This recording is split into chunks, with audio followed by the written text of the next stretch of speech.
kada ste na raznim konferencijama ili tribinama, onda možete postaviti 3 pitanja i onda se svi ljute ako nešto vi želite reći. Ovdje je sad drugačije.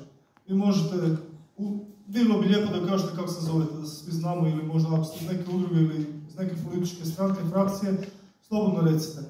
Ovdje ćemo sad napraviti ovako da vi također možete par minuta reći svoj stav o ovome što smo mi danas govorili i da možete pitati. Znači možete ili reći svoj stav, ili pitati, ili jedno i drugo.